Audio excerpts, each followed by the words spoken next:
Hoje é dia 31, sabadão, e esse é o nosso primeiro editorial do dia. Então, bora tomar um café com política, mas cuidado, porque as notícias que estão chegando aí são um tanto quanto indigestas. Então, come o seu café, aí o seu pãozinho, seu café de manhã, porque o café tá caro, tem que ir com calma para não ficar indigesto, tá bom?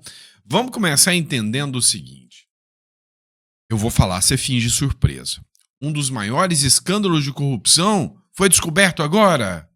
Não, eu sei que você não ficou surpreso, né? Assim como o veneno está no DNA do escorpião, a gente sabe muito bem que a corrupção está no DNA de alguns governos, né? Mas a CPI, ou CPMI do INSS, já tem a definição de quem vai presidir o circo todo ali. Aí a grande questão é, será que vai ser uma boa situação? Será que eles estão preocupados com o aposentado?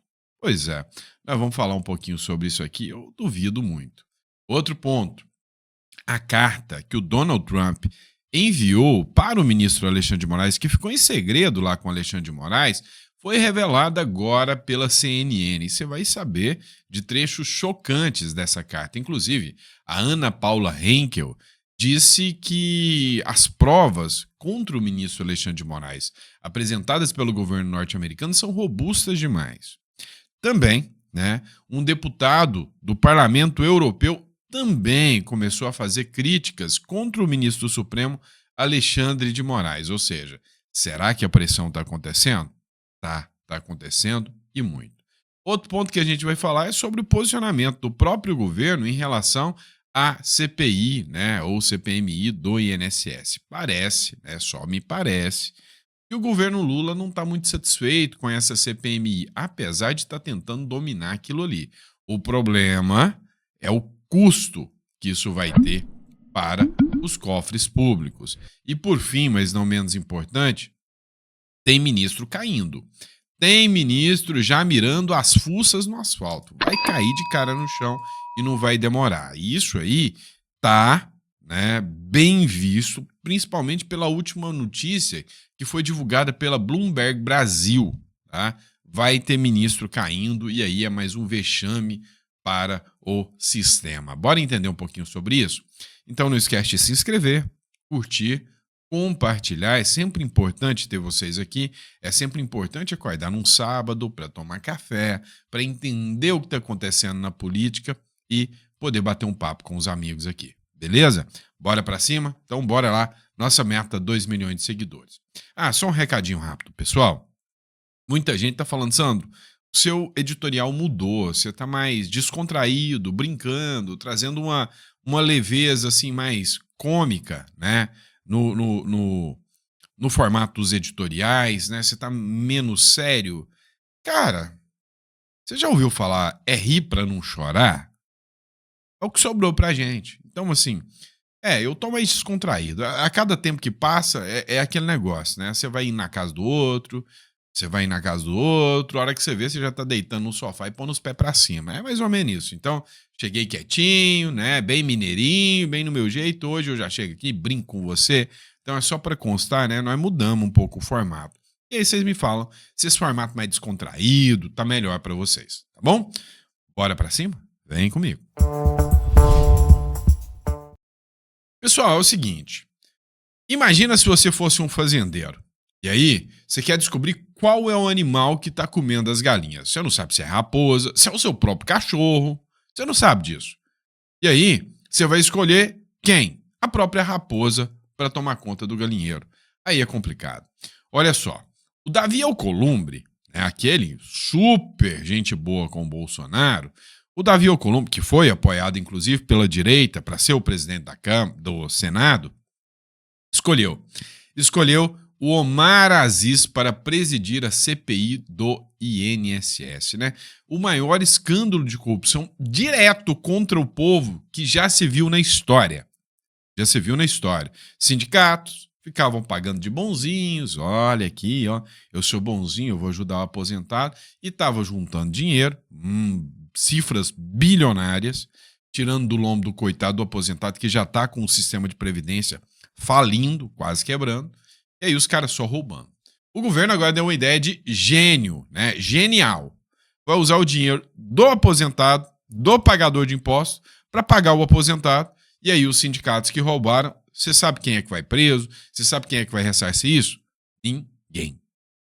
O presidente do Senado, Davi Alcolumbre, do União Brasil, indicou o líder do PSD, né, do Kassab, no Senado, Omar Aziz, para presidir a CPMI, Comissão Parlamentar Mista de Inquérito, que pretende apurar as fraudes nos descontos do INSS. A informação foi confirmada nesta sexta-feira por Aziz ao R7. Só que tem um negocinho aqui que vocês precisam saber. O Omar Aziz foi quem comandou o circo da CPI da pandemia. Lembra daquele circo, né? Que só era para pegar o Bolsonaro? Pois é. Olha lá a dupla dinâmica ali. Era o Omar Aziz, presidente da CPMI, da Covid, lembra disso? E da pandemia. E o Renan Calheiros como o relator da CPI da pandemia. Dessa vez, se brincar, né? Eles querem repetir a dobradinha e colocar aquele mesmo circo que foi a CPI da pandemia, que não apurou respiradores, né? Bonito isso, né? Agora que vão julgar respiradores, a mídia, né? Mequetrefe, sem vergonha, assumiu que não apurou a questão dos respiradores para não dar razão ao Bolsonaro. Essa turma que vai presidir agora a CPI do INSS. Daqui a pouco, eles vão convencer você que o Bolsonaro infiltrou o irmão do Lula dentro de um sindicato para roubar dinheiro, apoiar a esquerda, para fingir que foi o Bolsonaro que não teve participação nisso. Não, eles vão tentar te convencer que o Bolsonaro fomentava a extrema esquerda contra ele, que ele que ajudou nos roubos e que a medida provisória que o Bolsonaro fez não adiantou de nada, né? E Brasil. Mas tem um detalhe, tá? Eu sei que eu tô me estendendo aqui, mas tem um detalhe. O Omar Aziz deu um arranca-rabo com a Marina Silva. Parece que ele tá começando a entrar numa tretinha com o governo Lula. Ele que é do PSD do Kassab. Quem sabe o tiro sai pela culatra, né? Vamos lá, pessoal. Vamos falar da nossa novela preferida. Tem mais um capítulo. Alexandre de Moraes e Donald Trump. Quem vai vencer esse duelo de titãs, né? É o seguinte. O Donald Trump e o governo norte-americano, ninguém pode falar que eles são sorrateiros, que agem pela sombra, não. Pelo contrário, eles são límpidos e transparentes até demais. No caso lá das organizações criminosas, eles vieram aqui e avisaram: ô Brasil, eu vou entender que essas organizações criminosas são organizações terroristas. Quer participar comigo? Não. Ah, então dane-se. Mesma coisa com o Moraes. Mandou uma cartinha pro Moraes, a embaixada já confirmou, e nessa cartinha, eles falaram: ô Moraes, põe o pé no freio. Da mesma forma, a embaixada brasileira também foi notificada. Ou melhor, a embaixada brasileira não, minto, o Ministério da Justiça. O Ministério da Justiça recebeu um ofício dos Estados Unidos sobre a atuação do ministro Supremo Alexandre de Moraes. Ou seja, eu vou contar para vocês o que o menininho lá tá fazendo de errado, tá? Mandou para o Ministério da Justiça. Ah, mas, Sandro, não é possível que os Estados Unidos é tão inocente de mandar esse ofíciozinho avisando, né, que o Alexandre de Moraes está perseguindo cidadãos americanos, achando que o Ministério da Justiça vai fazer alguma coisa contra ele. Não, não vai não. O que os Estados Unidos querem, sinceramente, é instar o governo Lula e o Lewandowski, dizendo: olha, eu avisei vocês, vocês sabiam, então vocês são cúmplices. E o Lewandowski vai perder o direito de visitar o Mickey também. O Ministério da Justiça e Segurança Pública, nessa sexta-feira, confirmou que recebeu no último dia 27 de maio, tá, às 15 horas, um ofício do governo dos Estados Unidos que versa sobre a atuação do ministro do Supremo Tribunal Federal, Alexandre de Moraes. De acordo com a pasta, o ofício tem caráter meramente informativo e não resultará em qualquer encaminhamento no Brasil. Ou seja, não vão fazer nada. Mas os Estados Unidos já fez o que eles queriam. Ele virou bem nos olhos do Lewandowski e falou: meu filho, você tá vendo o que o menino tá fazendo? Se você continuar é porque você é cúmplice. Vou te pegar também. O recado foi dado, né? O recado foi dado. E aí entra a CNN, né, colocando aqui o trecho da carta que o Alexandre de Moraes recebeu do governo norte-americano. Escute-me. Carta que o Departamento de Justiça dos Estados Unidos encaminhou ao ministro Alexandre.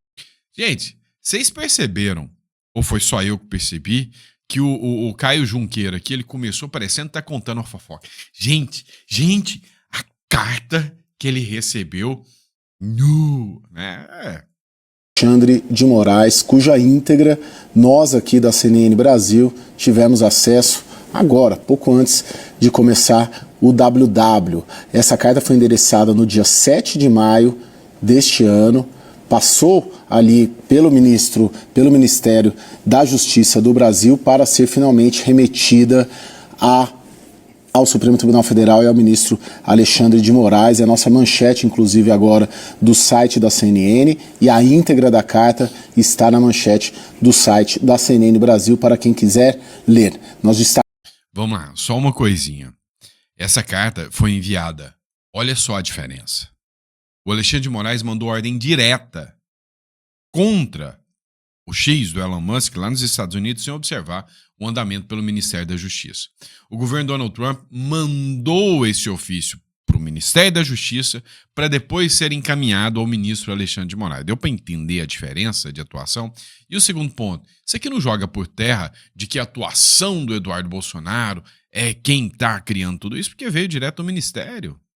Destacamos aqui o que nós consideramos os principais trechos dessa carta do governo Trump para o Alexandre de Moraes. Basicamente é isso. Nesse trecho aí, já traduzido pelo nosso time aqui da CNN Brasil, o Departamento de Justiça dos Estados Unidos diz a Alexandre de Moraes: não nos posicionamos sobre a aplicabilidade das diversas ordens e outros documentos judiciais que ordenam a Rumble agir dentro do território brasileiro. Que eles falaram aqui foi o seguinte: nós nunca questionamos o fato das ordens que você deu aí dentro do território brasileiro. Isso é direito seu. O que é uma questão da lei brasileira. No entanto, na medida em que esses documentos ordenam ao Rumble a realizar ações específicas nos Estados Unidos, informamos respeitosamente que tais diretivas não são ordens judiciais executáveis nos Estados Unidos. Ou seja, os Estados Unidos estão preparando o meio de campo dizendo o seguinte: presta atenção. Você violou o direito norte-americano. Se a gente está falando aqui em violação de soberania, não é eu contra você colocando sanções em vocês. É você contra as empresas e os cidadãos norte-americanos que entraram na sua mira. Separamos também outro trecho da carta do governo Donald Trump para o ministro Alexandre de Moraes, que, de novo, nós tivemos acesso agora há pouco. Diz esse trecho: as ordens do Tribunal Brasileiro não são executáveis nos Estados Unidos, a menos que haja procedimentos bem-sucedidos de reconhecimento e execução nos Estados Unidos. Lorival, é normal isso? Isso, um governo, Departamento de Justiça dos Estados Unidos mandar enfim, a carta inteira, né?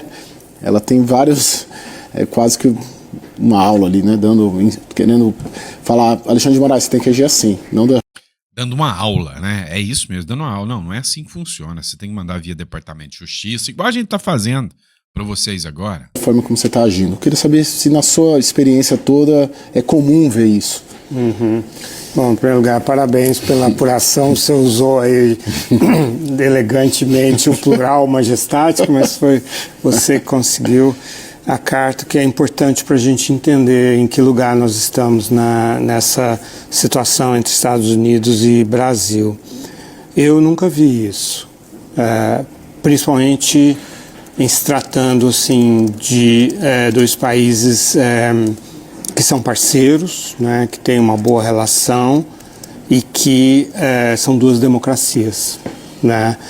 Os Estados Unidos, eles costumam tratar dessa forma ditaduras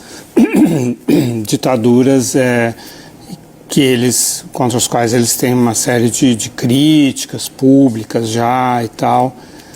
Será que não deu para entender que o Brasil já está nesse patamar? que os Estados Unidos já está vendo que o Brasil está sufocando a sua democracia e que o Brasil entendeu que agora ele não vai esperar mais chegar ao nível da Venezuela e do Maduro. Pelo contrário, agora ele vai recuperar isso antes que se perca. Ou seja, você já ouviu aquele ditado, é mais fácil prevenir do que remediar, meu pequeno gafanhoto? Pois é, exatamente isso. Os Estados Unidos está prevenindo. Ele não quer outro Maduro aqui, né, depois da merda que aconteceu em 2022. Essa é a verdade. E aí a Ana Paula Henkel falou, ó, a turma lá tem uma caralhada, né, um monte de prova contra o Alexandre de Moraes. Os Estados Unidos agora, eles têm uma pilha de documentos, de provas, evidências e testemunhos graves sobre, principalmente, violação dos direitos humanos, violação da primeira emenda à Constituição americana aos americanos em solo americano, ameaça a empresas americanas aqui no Brasil e fora todas as outras inconstitucionalidades, principalmente ameaça de prisão. O próprio Elon Musk, eu soube que o Elon Musk relatou sim, que ele pagou aquela multa do X para que o X fosse desbloqueado, porque ele estava com medo de que funcionários brasileiros fossem presos aqui no Brasil.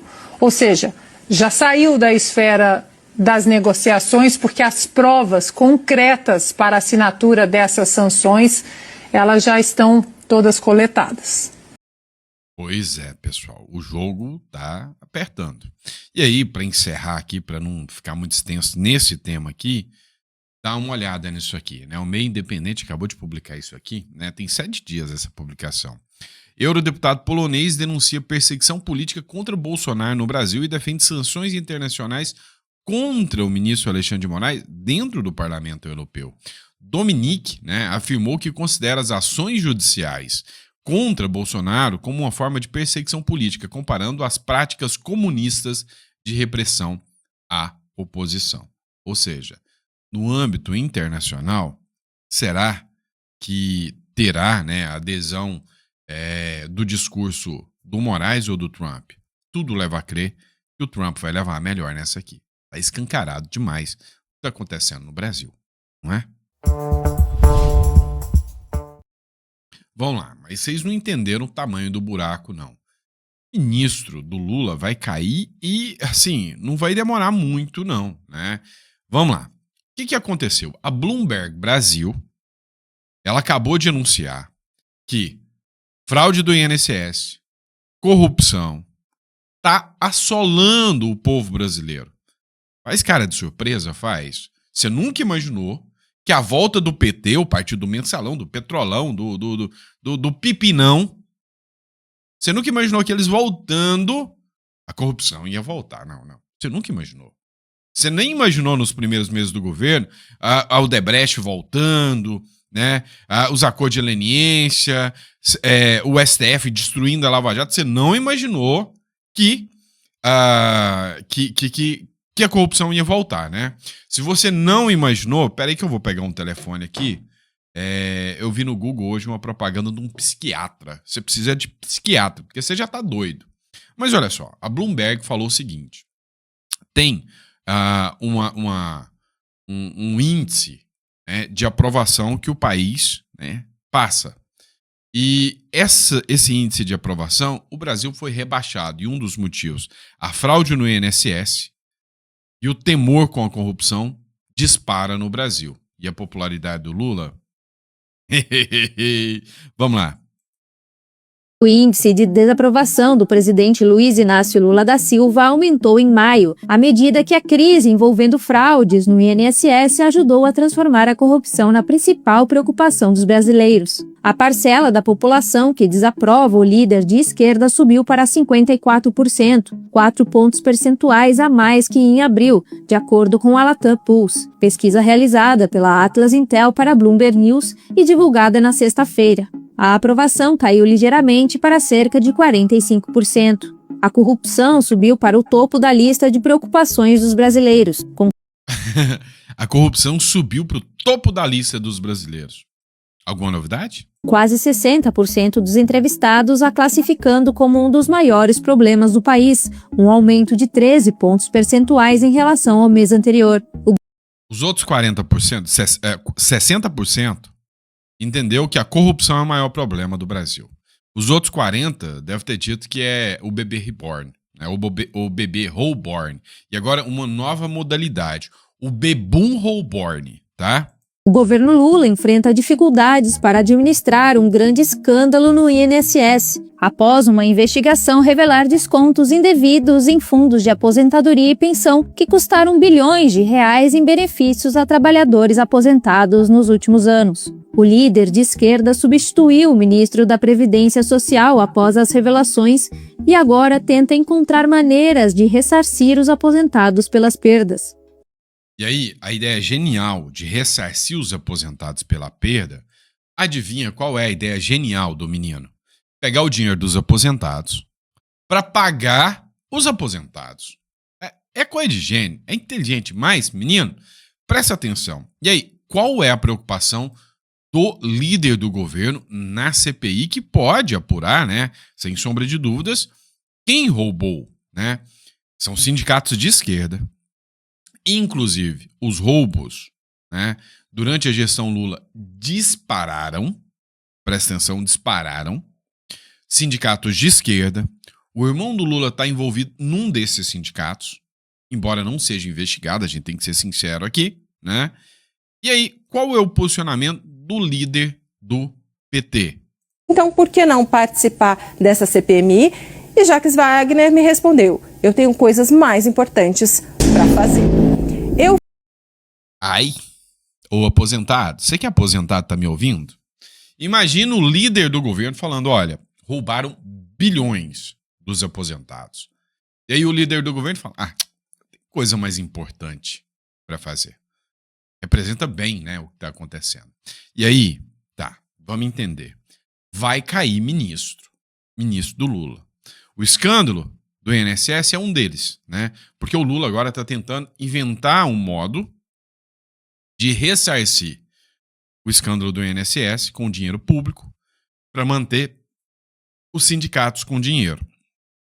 Esses sindicatos, bando de cara de pau, estava pagando mesada, mensalão para alguns políticos. Dá para ter noção do tamanho do buraco? Estava pagando mesada, mensalão para esses políticos. E aí agora, né, o Brasil tem redução na classificação de risco. Por quê? Por causa da corrupção. É o que a pesquisa Moody's apresenta, né? Matéria da Jovem Pan. A agência de classificação de risco, a Moody's, rebaixa a perspectiva de crédito do Brasil. A agência de classificação de risco Moody's anunciou nesta sexta-feira a revisão da perspectiva de nota de crédito do Brasil, que cai de positiva para estável, ou seja, a gente está estabilizado na merda. Essa é a verdade, né? Apesar do rebaixamento, o país foi mantido na BA1, um nível abaixo do grau de investimento. Ou seja, isso aqui é para os investidores, né? Ou seja, o Brasil é sério? Tem segurança jurídica? A corrupção é pequena? Não. Então, o nível de investimento para o Brasil é lá embaixo. Só que o que acontece aqui? Tá todo mundo agora já querendo a cabeça do Haddad. Até o Lula já não está gostando do Haddad mais. Os petistas, então, estão apostando no fim do Haddad. Olha só aqui, o Pablo Spyer publicou o seguinte. Quem apoiou o Lula? E vem cá, teve uma coisa que até hoje é indigesto para mim. Vocês sabem que eu gosto muito do mercado financeiro, investimentos. Eu tenho até um livro escrito, escrevido nas palavras da Janja, um livro escrevido sobre isso, né? E aí a grande questão é, por que essa turma do mercado apoiou o Lula e não apoiou o Bolsonaro? Eu não consigo entender. Eu não consigo compreender. Eles, a gente, vamos ser sinceros aqui, a gente que é do mercado, né? A gente que gosta de investir, eu não sou do mercado, gosta de investir no mercado, gosta do caos. Porque vem cá, eu tenho uma taxa de investimento onde eu investi a 17,3% ao ano, né? Com o Bolsonaro, chegou a ser 3%. Ou seja, índice equiparável ao governo norte-americano. O que é melhor? Eu ganhar 17,3%? Então, o caos que ferra a vida do pobre é o que dá dinheiro para o mercado. E aí eles apostavam que o Lula ia causar o caos. Ponto. É isso é bom para o mercado. Agora, ele só não imaginava que o caos ia ser um inferno, a caixa de Pandora. Dá uma olhada. Stolberger agora é Tarcísio. O famoso CEO da Verde Asset, Luiz Stolberger, não gostou nem um pouco do aumento das alíquotas do IOF promovido pelo governo que ele apoiou, mas considerou a medida reveladora. Para ele, a imposição de um IOF maior para cartões, câmbio, aportes em planos de previdência VGBL maiores de R$50 mil, para remessas no exterior, para o exterior, né, remessa de recursos, é um sinal de perigo, ao mesmo tempo assustador, além de uma aula de psicologia gratuita de como o PT do presidente Lula pensa sobre os mais ricos. Faz essa aula, Stolberger. Ele comentou que o mais assustador é a questão do dólar. Ele disse: quer comprar dólar? Paga um pedágio pra mim, né? Falando como se fosse o governo. Pro gestor, a reação dos mercados locais só não foi mais forte porque a Faria Lima acha que o PT e Fernando Haddad não vão ganhar essa disputa. Stolberger diz que os investidores observam o que vem ocorrendo na Argentina de Milei e fazem posições achando que algo semelhante pode acontecer no Brasil a partir de 2027. Opa! Qual que é a previsão do mercado? Lula fora e que em 2027 Milei pode assumir aqui no Brasil. Não Milei, né? Alguém como o Milei. E aí a aposta deles é o Tarcísio. Agora, cá entre nós, se tem uma coisa que eu sei que o Tarcísio não é Milei. Cá entre nós, né? Falta o cabelo, a motosserra, falta muita coisa para chegar aos pés do Milei, mas é um bom gestor, né? E aí o Haddad vem e corta 31 bilhões do orçamento e atinge o Ministério da Saúde, da Cidade, da Defesa. Realmente, qual é o posicionamento do Lula? O Lula gosta muito de pobre, tanto é que quer manter o país o mais pobre possível, né? Essa é a estratégia do PT. Gosta de pobre para fazer o maior número de pobres o possível. Porque se o sujeito começar a ganhar um pouquinho a mais, se aumentar 1% do seu nível de conhecimento, para de votar no PT. Foi o Lula que falou isso, gente. Para, né? E aí o que a gente tem que observar aqui? Ministério da Saúde, das Cidades, da Defesa, tudo isso teve corte. 31 bilhões. E agora o Haddad está querendo enfiar mais IOF, né, no lombo do coitado do brasileiro. Só que aí, né, esse IOF, esse aumento de imposto, que o Haddad mentiu, dizendo eu não vou aumentar imposto, e aumentou imposto. Essa crise do IOF está causando, né, um rebuliço dentro do governo, um desespero dentro do governo, que o Lula e o Haddad precisaram ter um encontro correndo fora da agenda. Fora da agenda.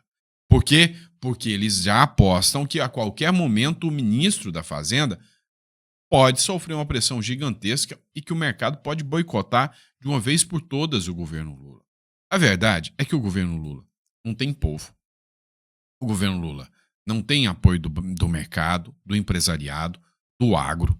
Não tem mais apoio de ninguém para 2026 e nem do governo Biden, né? Não tem mais ninguém, a não ser o PSTF, né, o Partido do Supremo Tribunal Federal, que está bancando o Lula. E aí vem o Galípolo.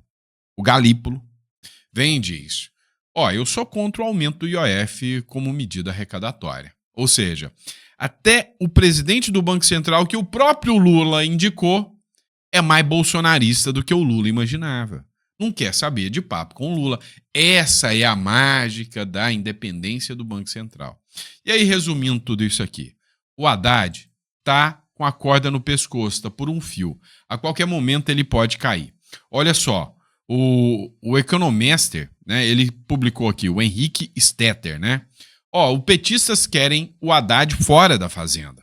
E já tem um substituto. E aí, você trocar o capeta pelo tinhoso, né? É triste, né? É pelo coisa ruim. O nome, Aloysio Mercadante. É o cara que está lá à frente do BNDES, né? O motivo? Crescente insatisfação do PT com a gestão econômica do Haddad. Não é só do PT, não, é de todo mundo, né? Mercadante, que vem defendendo medidas como taxação de apostas esportivas, ganha força nos bastidores com possível substituto. A informação é do Cláudio Humberto, lá do Diário do Poder, tá?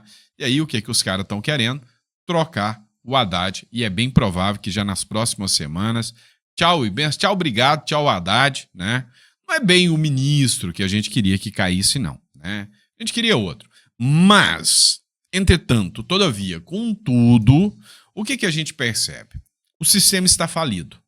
Quando a gente tem um sistema que precisa arrecadar mais imposto para não colapsar, o problema não é a arrecadação. Não é, tá? Tá no modelo. Porque nós tivemos recorde de arrecadação. Ou seja, pegamos tanto do seu bolso, mas tanto do seu bolso, roubando você com os impostos, que nós gastamos tanto, mas tanto, que só de viagem o Lula e a Janja gastou 60 milhões. É muita grana para viajar, para passear e não fazer nada pelo país.